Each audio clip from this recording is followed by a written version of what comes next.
I am Inka Larissa. And I am Jennifer Rose. Whisky Sisters, the podcast. We're two whiskey pals serving a weekly whiskey podcast and rocking your whiskey world. Exploring the whiskies and distilleries of the world and meeting amazing people along the way. We'll be sticking our noses into our drams and all things whiskey. So fill your whiskey glass and join the fun.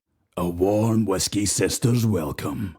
This week we are going back to the peat side with a distillery from the Isle of Skye, Talisker. So Jen, are you familiar with Talisker whiskies? Have you tried any? Well, I'm embarrassed to say I'm not as familiar as I feel I should be. I have tried Talisker, but when I'm casting my mind back, it tends to be in bars or on nights out where I'm already a few kind of drams or drinks in and I'm just like all excitable with the chit chat. So I'm like, I think I really like it, but I'm not too sure. Yeah, I can relate to that because it's very popular in Italy and it's available pretty much everywhere and quite a few of their bottles as well. So sometimes, when you just fancy a quick whiskey that's not too expensive and, after you've had a few drinks. Yeah. That's kind of like what I'm in the bars here. I'm like, I'll just have a Talisker, whatever, 10 or Skye or... I agree. I think it is very accessible. I've seen it in loads of different places, different countries, which we like. We like that our listeners can, have a dram and let us know their thoughts. So just a quick correction for our Kingspan's episode, the Lowland episode. So we were contacted by Douglas Clement, who was the person who kind of got the ball rolling for Kingspan's distillery. But he actually left the company back in 2017. And in the episode, we mentioned that he stayed to work. Yeah, we got it wrong, but we meant well. And it was super cool that he listened in and let us know. Thank you so much so we could update people. Yeah, and he just said that he's still obviously a fan, loyal customer, but he has left the company. And also he corrected that the land and the building, even if they had connection to Wemyss, the Wemyss family doesn't actually own the land. So that was a little boo-boo from our previous episode. Sorry about that. We're only human. Before we dive deeper into Talisker, let's stick those noses into the latest whiskey news. Stick your nose in it.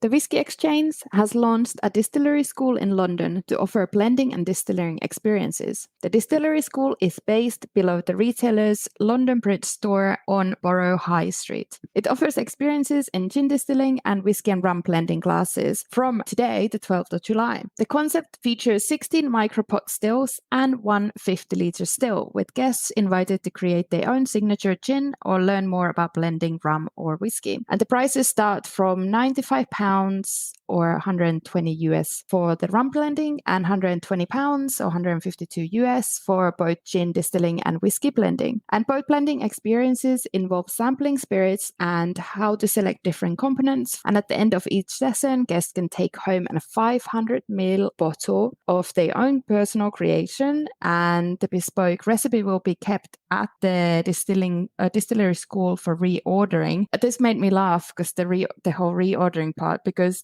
I did a gin distilling school at Crossbill Distillery at in Glasgow, and oh my God, making gin is super hard. I was trying to get the balance right. So you're distilling and using all these different botanicals, and I was going for seaweed and peppercorns and things that I like. Yeah, but it wasn't my favorite gin, so I wouldn't.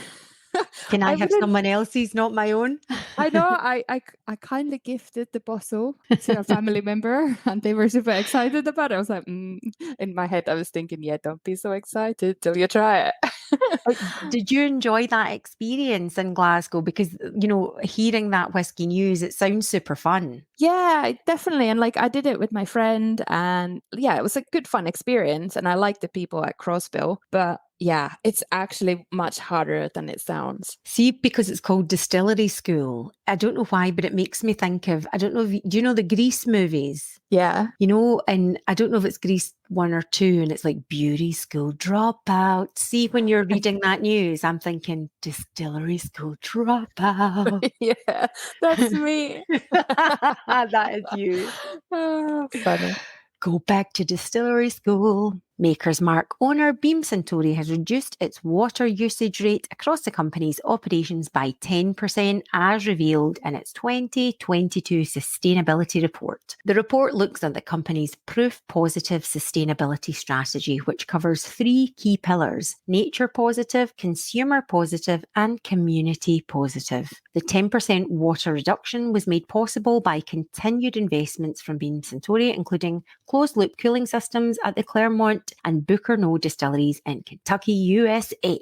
There are also more women in leadership roles across Beam Suntory, with 37% of leadership positions held globally by women. President and Chief Executive Officer said, "At Beam Suntory, we have an ambition to become the world's most admired premium spirits company." Whoa, aim high, which includes being a global leader in sustainability and responsibility. All sounds good. Do you know what I like about Maker's Mark? Mm. You know how it looks like melted wax on the top of their bottle? Yeah. I just think it looks so juicy, like you want to open it up.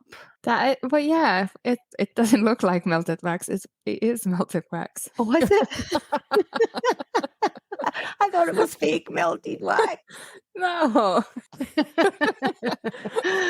Oh, there you go. Loving your wax. The GlenAllachie has revealed a £600,000 upgrade to its visitor centre, which first opened to the public in April 2019. Tracy Seller, the GlenAllachie Visitor Centre manager, said, "We are thrilled to unveil our expanded visitor centre at GlenAllachie Distillery after months of planning and preparation. As a team, we identified a gap in our offering, the option to enjoy a dram or a flight without the need to join a tour. The investment has allowed them to house a whiskey bar, tasting lounge, extra toilets inclusive of disabled facilities, and substantial outdoor seating space with uninterrupted views of Ben Rennes." Rennes? Don't know, Inka, just take your pick. Ben Rennes. Let's go with that. A big-ass hill. The new whiskey bar between the indoor and outdoor space allows for an impressive capacity of 100 people at any one time. Oh, that's good. Yeah, and actually I also read that they only allow a maximum of 10 people for each tour, so kind of keep up the personal approach, which I think is nice. Very nice. What's not to love about GlenAllachie? I know. Oh my God. Someone told me the other day they really don't like GlenAllachie. I know. Controversial. I know. My jaw dropped to the floor. Just I can't believe it. Lies. Filthy lies.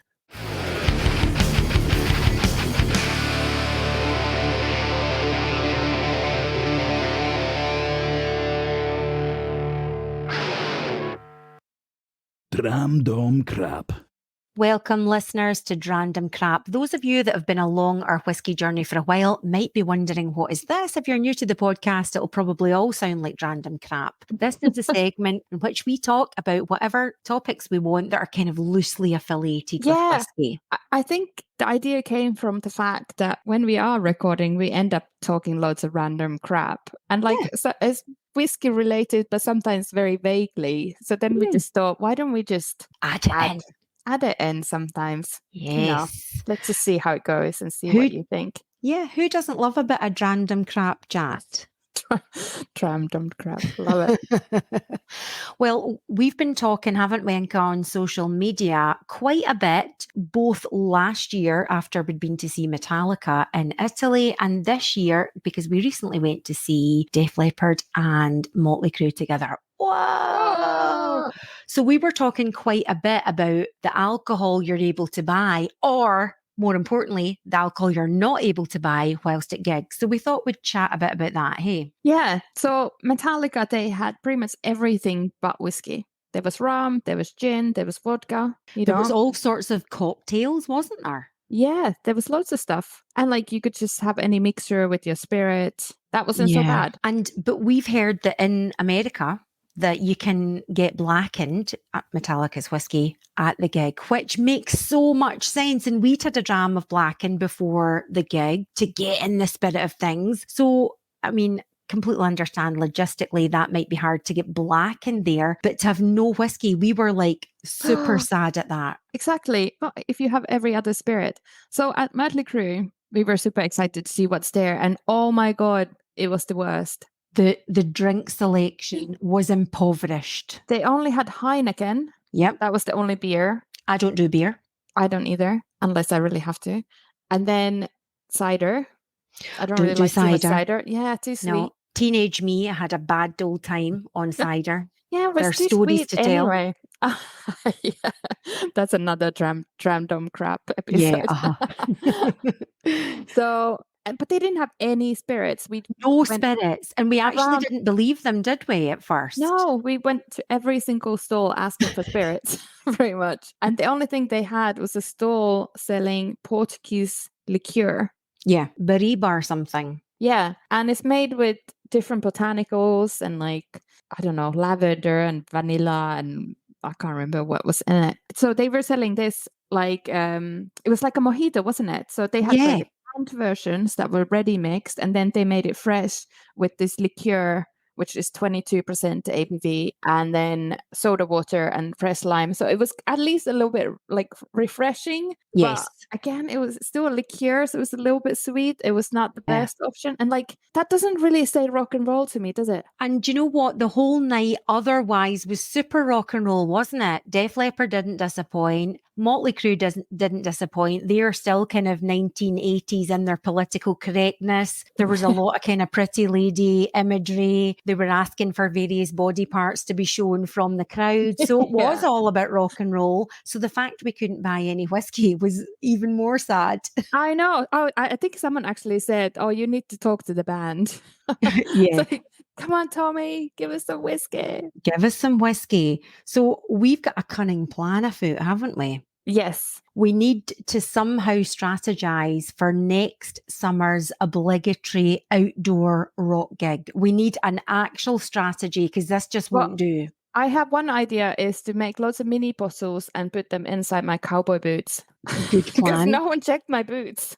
That's true. I get perfume taken off me at Metallica, but I could have had whiskey elsewhere. And you know, like at Kiss, because Kiss was in the center of Lucca. Oh yeah, tell us all about Kiss, because I wasn't at that and I would love to have gone and seen Kiss. Yeah, so the show was really, really amazing. Obviously, there wasn't like loads of movement on the stage because they got big shoes and they obviously sweaty and it's like wearing their costumes and they were older, but there was loads of like, you know, going up and down on the stage and there's platforms and love it. There was loads of fire and all sorts of stuff, blood. Like it was meant to literally there was like blood coming out of this mouth and blah. But it was really good. But because it was in the center of the town, there was actually bars like in this piazza, in this square. So there's bars outside of the actual bars. Yeah, actual bars. Nice. But again, because it's a busy service, you could only get beer, but you could get Prosecco and wine. So I was drinking Prosecco. Well, fair enough. I like a cheeky wee Prosecco. Now, we both, Inka, can enjoy music without alcohol. It's not that we are dependent on that to enjoy, but we are the Whisky Sisters and we enjoy a cheeky dram. Therefore, we like to combine our two passions with vigour. Yes, for sure. Things must change. I wondered if we could start some form of petition or public campaign. I know there's a lot going on in the world right now for people to get riled up about this, but it is a cause close to my heart. Yeah, I know things have to change. Listeners, we want to hear your gigging and alcoholic beverage purchasing experiences. Up in smoke. Talisker's founders, brothers Hugh and Kenneth McCaskill, were classic clearance landlords. They bought the rent of Talisker House on Skye and a lot of land in 1825, after which they began forcibly shifting the resident population, poor residents, from their farms, either to new settlements or to the shores of Loch Harport and Portnalong, or off the island entirely. Disclaimer, I don't know Skye very well and I don't know how to pronounce the town, so apologies in advance. As well as replacing the farmers with more profitable sheep, another of the McCaskill money-making schemes was distilling, which, you know, got to respect. In 1830, they opened their Talisker distillery in Carbost using the cleared populace as its workforce. Oh, nasty. I know, like super entrepreneurial, and probably, you know, their descendants are very proud, but, you know, it's a bit sneaky, isn't it? You can work. You can stay on the island if you work for us.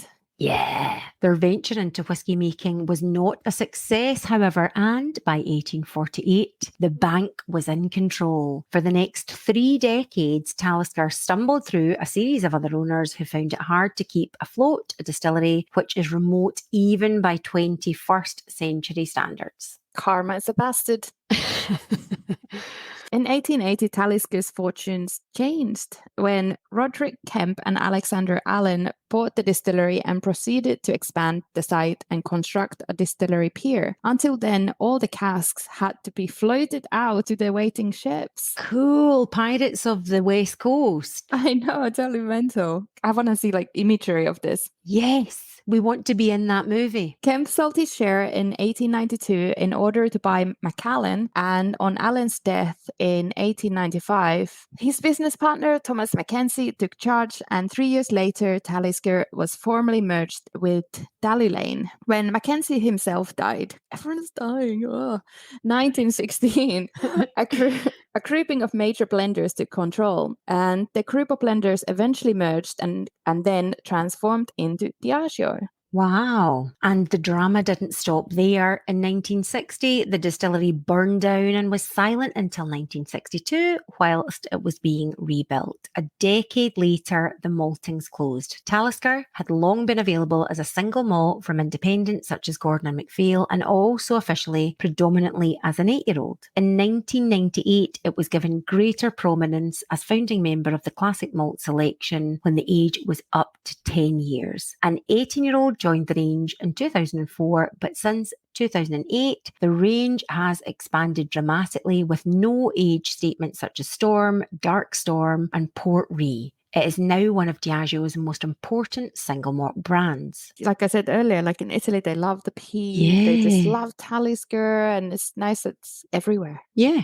So Talisker has 5 stills set up, and it produces a new make which mixes smoke, fruit, sulfur, salt, and pepper. The malt is medium peated, and the wort's clear, and the fermentation long, a minimum of 65 hours. It is in distillation that things go slightly strange. The wash stills are very tall with an exaggerated U-shaped bend in the line arm, with a purifier pipe at its lowest point. The line pipes trap vapors from the first distillation before they reach the outside wine cups, whilst the small secondary copper pipe refluxes any heavy elements back into the body of the still to be redistilled. While there is a lot of reflux taking place, there is little copper contact, which provides the sulfur notes in the new make. And this is what we were talking about in the new make episode, that we haven't actually tried any peated new makes, have we? Like sulfur new make just sounds nasty. We haven't. Just the lag chocolates, that's it. So yeah, this one sounds like a bit nasty if it's sulfur new make. So anyway, and this could give the signature pepperness to the maturing spirit. And the purifier pipe adds oiliness, while the reflux helps to refine the fruity elements created during fermentation. Sounds like Talisker is almost like, imagine like Tetris, like it's like blocks of, layers of things. Like, okay, it starts off something that sounds a bit rank.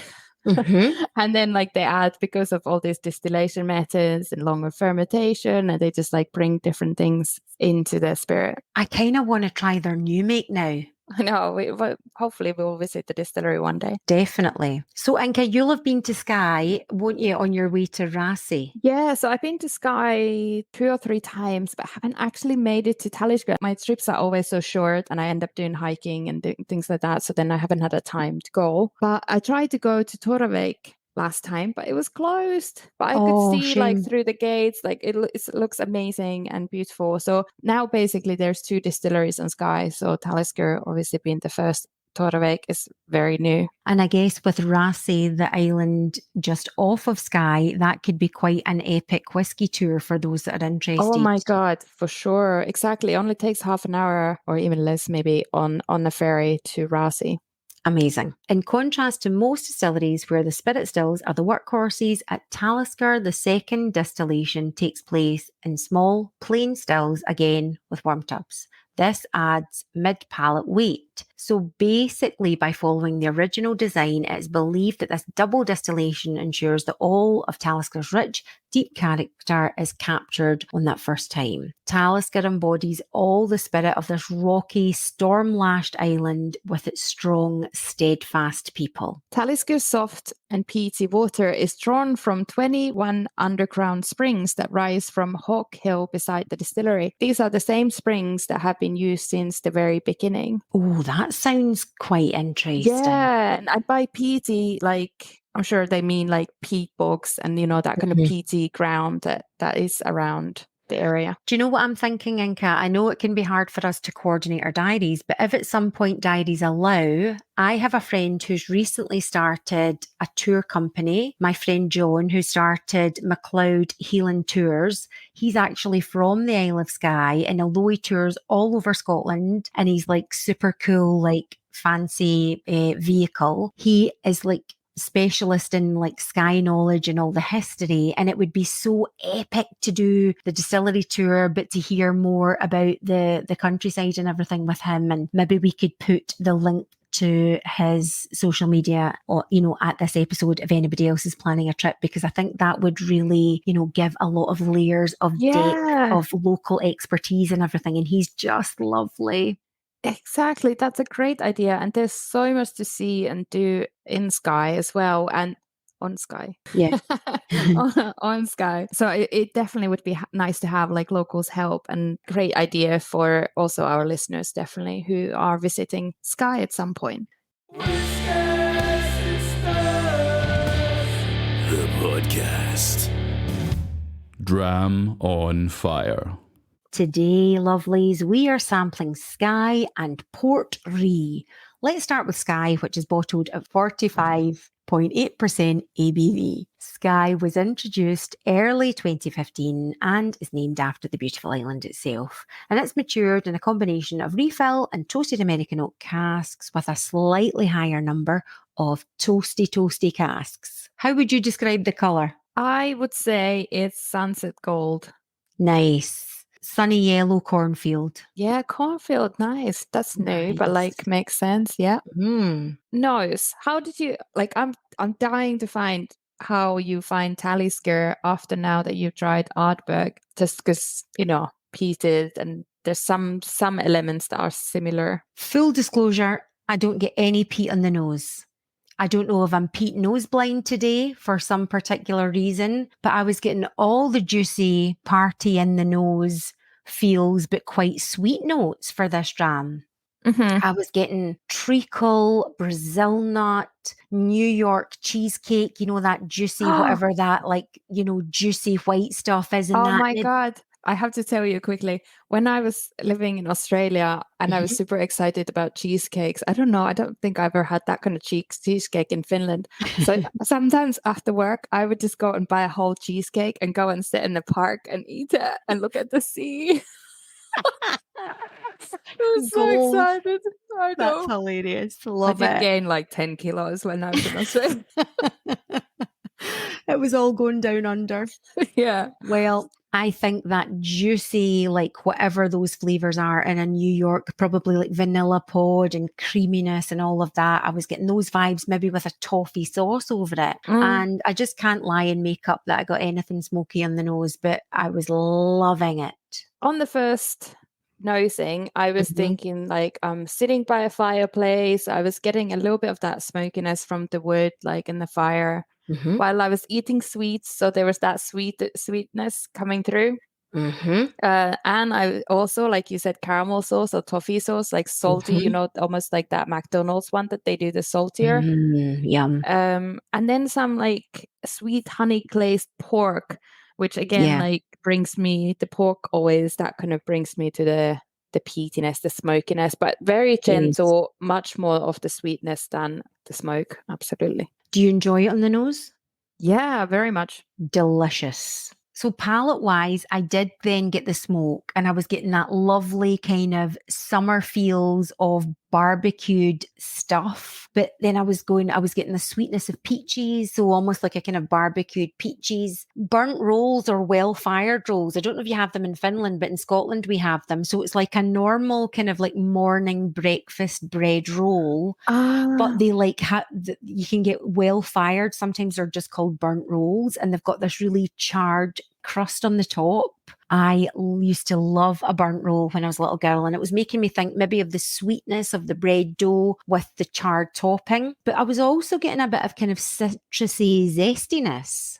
Yeah, definitely. There's definitely some citrus there. When we mentioned earlier about the kind of certain part of the distillation or the production adds that kind of mid-palate weight. And, actually, I felt that on the initial sip, like there's a little bit of body in there. Like it's kind of feels slightly heavier than your normal whiskey, if that makes sense. I agree. That does make sense. Plenty of sea breeze or that kind of, at first I was thinking sea salt, but it's more like literally that kind of slightly sea goes in your mouth when you're walking by the beach kind of. Loads of black pepper, again, very much on the money on how they describe it themselves anyway. Yeah, and citrusy oakiness. And then on the finish, I was getting popcorn. So, when you make popcorn and then always at the bottom, there is those kind of slightly cooked kernels. Slightly overcharred smaller kernels. Yeah, and they haven't really popped properly. Yeah. So that not fully popped. Yeah. Yes, I was getting that and that kind of oiliness that they are kind of still oily because that you cook them in oil. Good shout. Good call. I was getting very much like charcoal on the finish, but there was a sweetness and it was making me think of toasted marshmallow. So again, that kind of crusty, charred sweetness. Did you like it? Sounds like you liked it. Loved it. Oh, yay. Oh, so exciting. And I'm super sad because some of my sample spilled out. And I know there's a phrase, don't cry over spilled milk, but I was nearly crying over the spilled whiskey, even though it was just a little bit. But it's such a happy story because it's so easily accessible. Well, it is in Europe, certainly, anyway. Oh, yeah. And they got a new design now anyway, as well on the bottles. I don't know if you've seen them because I gave you the samples. Do you know? No, I don't know. Okay. So, because the previous ones are just kind of classic, kind of boring. Yeah. So I bought the Talisker Skye. I think I just bought it from the supermarket here in Italy. So on the box, it's sea and rocks and, sea from above. You can see the rocks and the waves and stuff. Nice. And there's a map of Skye. And then on the label, it's kind of the bottom looks like it's kind of ripped because it's the line of the island. So it's like rugged. Love it. Yeah, it's done really nicely. And then there's on the label, you can see the map. And then the colors are different based on which whiskey you're buying. So it really gives you the kind of feeling of, I don't know, it feels rugged and kind of there's something nice about it. I'm imagining that could be quite enchanting and alluring. People that are wanting to visit the area are quite emotive of the whole Scottish experience. Yeah. So when I ordered the Ruighe, I was disappointed that they sent me the old bottle. But obviously the liquid is the same. So I'm just being superficial. But anyway. We like a wee bit of superficial on this podcast. So as the name suggests, Ruighe is finished in ruby port casks. And it was added into the Talisker range in 2013. This is also bottled at 45.8%. It's the same. Yeah. Well, I'm glad you've cleared that up because thank you for the sample. Listeners, Inka gave me the sample. Very generous of her. But Inka, although she's an absolutely beautiful person inside and out, writes like shit. And it looks like 76%, 76.8% ABV. And I thought that's Inka and her wooden eyes that's written that label. So thanks for the clarification. You know what I do always? When I bottle the whiskies, I stupidly put the labels on the bottles before, rather than writing them. So then I had to write them in the bottle. And so I was like, But I do have a weird 4. Sometimes it looks like 9. And I can see why you're Yeah. So we're quite brutal with each other. I got a big slagging for months about my Harry Styles label, so I'm calling you out on this scrap. No, it looks scabby, Doug. Yeah. But thank you for that. Don't let it put you off sharing your whiskey with me. Keep sharing, even if you're writing. Next time I'll do my labels with computerized printing. Whiskey Sisters letters. So, okay. Color is darker, kind of similar to the previous one, but a bit darker. Definitely. Little bit darker, airing towards amber. Yes, has a little bit of a kind of reddish hue. I'm super curious as to what you get in the nose, because at first I struggled with it on the nose. Okay, I liked it straight away. Dense fruit cake, sugared almonds, you know, those sugar and cinnamon coated donut balls. I think you mentioned it on a previous episode, maybe. Mhm. And then after nosing it a little bit, I was getting also some sort of like a berry, blackberries or cranberries. It made me think, because I don't know, I was really like focusing on these berries for a while. And then I had this kind of memory of my mom making cranberry, I don't know, cordial or jam or something. Nice. And there was like heaps of cranberries in a pot with loads of white sugar, and they kind of smell nice and when it's bubbling up and all the aromas in the air. So it's kind of sugary sweet, but then slightly kind of that kind of sour from the cranberry. And then I was also getting some teriyaki beef in there somewhere as well. Wow, good call. I'm nosing it again just now as we're recording. The aromas are much more powerful for me now that my dram's been in the glass for longer. At first I struggled, but then I did get sherry trifle, like liqueur-filled dark chocolates, orange peel, baking spices, maybe some buttery pastries. And I also got pistachio nut residue. You know, like if you're peeling a pistachio nut and you get the kind of wee skin slash. Oh, yeah. I always it lick is. my finger and then put it in the bottom of the bag to get it out. For sure. I feel I got some pistachio nut residue on the nose. Yeah, and because it's kind of salty as well, like salty pistachios. Yeah, and as nuts go, they're kind of sweet, aren't they, pistachios? Good. I like the liqueur, this chocolate liqueurs for sure. Sweetness with a bitterness, you know, just like you were describing. Palate, boom. Oh my goodness. That was like a salt explosion on smoky, peppery heat. There's a lot going on, isn't there? Wow. I've got alluring nutmeg and cinnamon zing. Oh. I felt like a big, potent, explosive zing of spice. Less peppery for me and more baking spice zingy. Okay. And orange zest, lemon zest. Then it sort of like mellowed right down, like somebody comes on stage to like fire, and then just like there's calm and still. But with the calm and still that rolled in after the boom, I was getting creamy, like brioche bread sweetness. I was finding it salty. Yes. Like really salty. So first it was definitely like a, whoa, like I put way too much salt on my fries kind of situation. And then, and then like the smokiness starts coming through and peppery heat, like really, there's like this beef stew in Italy that they do, peposo, where they put loads and loads of black pepper. So it gets kind of like that spicy, almost chili-like pepper heat. It was, for me, it was very briny, like olives, like olive brine, eating olives, like green olives. Oh, wow.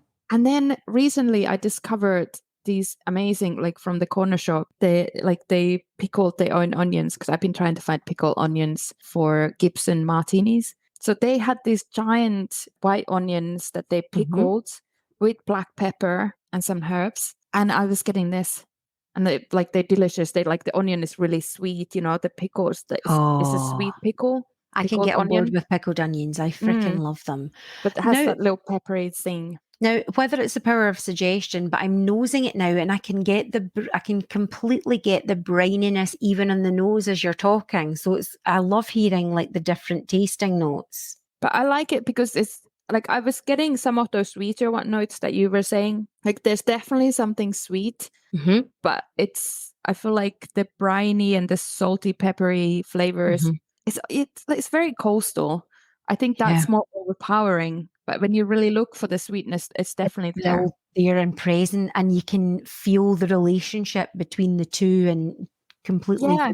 they're from the same like distillery. The finish for me, I've kind of got like buzzing sensation as in the mouth, but again quite citrusy and lemony, a little bit bitter on the finish. I did enjoy it, but not as much as the Skye. I quite enjoyed both of them. Like now when I'm still sipping this, when it's mellowed in the glass, it's starting to get a little bit more balanced with the sweetness and the other notes.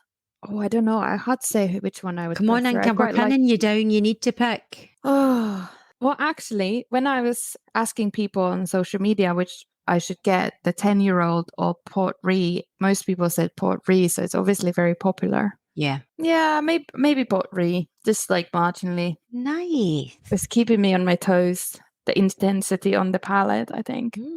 It's got presence, hasn't it? I was kind of looking forward to this episode, right? Because I'm recording with my whiskey bestie and we drink whiskey, what's not to love. But I'm really, really liking Talisker and I want to dive in more.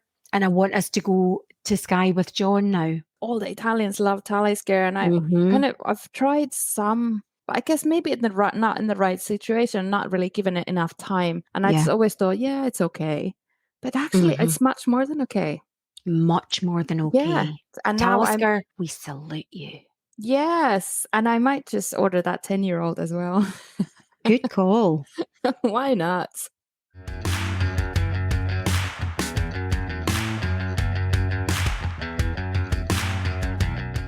Whisky Sisters Whisky Fact. So do you like oysters? I do. I'm a tiny bit scared of them, but in the right situation, with a glass of fizz, I can get on board. And I know for a fact that you like oysters because I've seen you eat them a couple of times. Yeah, I do. Although sometimes when the oysters are too big, like in Scotland, sometimes they're very big. They're scary. Yeah, they're a bit scary. Like, am I supposed to swallow all that, or do I need to chew it a little bit? How are you going to swallow that bad boy? Yeah. Yeah, I do like them because I like savory, salty things. But anyway, so here is today's fact. It's all about Talisker and oysters. So Talisker Distillery has an oyster eating ritual inspired by the belief that the gentle maritime notes of the whiskey are heightened by the rich saltiness of the oysters. So start by taking a sip of Talisker of your choosing. Yes, then please. Eat the oyster. Okay, then. Then pour Talisker into the shell and drink it. Oh, I'm on board with that. How awesome is that? I know. I'm like, I want to clap, but it doesn't sound good on a podcast. But like, I'm that excited. I have actually tried oysters with lightly peated whiskey. I feel like I've done it wrong. Like I put whiskey on top of the oyster and then ate it. You've been listening to the Whisky Sisters podcast. So another episode has come to an end. Oh, I can't believe it. But next week we're off to Portugal together, a place very dear to my heart. And we're going to be sampling whiskey from Vinaki Distillery. Cannot wait. Yeah, super exciting. And they have some really fun, funky cask finishes. So it will be super exciting. I'm not going to give it too much. I'm too excited about it, but I'm not going to. Hopefully the whiskey will be as nice as today's. I'm glad we had a happy ending for this episode because I was also a little bit nervous with all the peat action, but I feel like I'm definitely swinging both ways these days. For sure. If you haven't already, please follow us on Instagram at whiskysisters.podcast, Twitter at Whisky Sisters, and Facebook at Whisky Sisters Podcast. And a special shout out to Tony, who wrote us an epic review on Apple Podcasts. We completely appreciate you taking the time. If you've not read it, check it out because we're quite proud of it. May your glass be full. And that Dram On Fire. See you next time, Inka. Arrivederci.